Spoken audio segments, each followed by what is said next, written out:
Armando Broja ka qenë i përfolur më parë për t'ju bashkuar një nga klubeve të Serie A, dhe kjo teori po përforcohet edhe më shumë pas këtij sezoni me Burnley.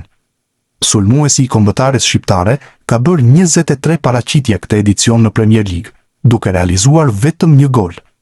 Ai gol erdhi më shumë se 4 muaj më parë, në një barazim 1-1 kundër Bournemouthit më 20 dhjetor. Broja do t'jetë një emër për t'u ndjekur në merkaton e verës, veçanërisht pasi ai mund të transferohet në huazim. Përpara transferimit të tij te Burnley, Parma dhe Udinese kishin treguar interes, dhe emri i tij mbetet në tryezë edhe sot. Ai do të jetë përsëri ndër kryesorët në listë, veçanërisht nëse Matteo Pellegrino dhe Keenan Davies do të largoheshin pas disa muajsh. Michael Jackson është zgjedhja e përkohshme e Burnleyt për të ulur në stol. Pas largimit të Scott Parker, klubi i Premier League e prezantoi Jacksonin si trajner të përkohshëm. 52 vjeçari ishte më parë ndihmës trajner dhe e njeh mjaft mirë ambientin. Një nga emrat që po flitet ndërkohë për t'u vendosur në krye të Burnleyt është Steven Gerrard. Dhe për Brojen ndërkohë do të jetë fillimi i ri. Por sulmuesin e kombëtares shqiptare do jetë hera e parë që do luajë në Championship. Ndërsa kanë mbetur edhe 4 javë deri në mbyllje të këtij sezoni në Premier League, Burnley e ka vullosur matematikisht rënien nga elita e futbollit anglez. Në një situatë të tillë, drejtuesit e Burnley kanë vendosur në krye të listës për pasuesin e trajnerit Scott Parker, legjendën e Liverpool Steven Gerrard. Ish kapiteni i Reds prej janarit të vitit 2025 është pa ekip pas aventurës te skuadra e Al Ettifaq në Arabinë Saudite.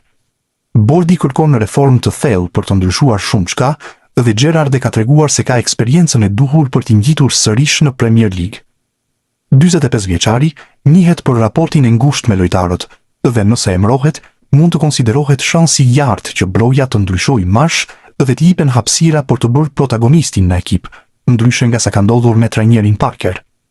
Në edicionin 2026-2027, Burnley do të luajë në Championship, sikurse edhe sulmuesi shqiptar, pasi ka kontratë deri në verën e vitit 2030.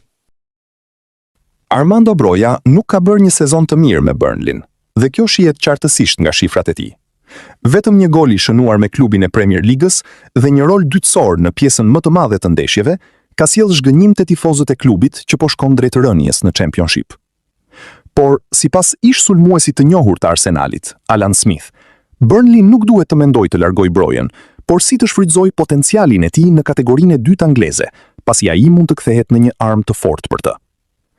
Unë kam kohë që e ndjek, që në ditët të Chelsea. Kur ai ishte te Southampton, mendoja, ky mund të bëhet një lojtar. Ai më kujton paksa Mitrovic, i cili bëri aq mirë te Fulham, por qartësisht Broja nuk i ka shënuar golat.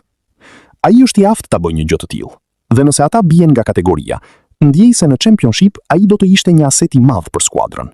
Ai është vetëm 24 vjeç, ndaj unë do ta mbaja për sezonin e ardhshëm, tha ish futbollisti i cili tashmë është një opinionist për Sky Sports.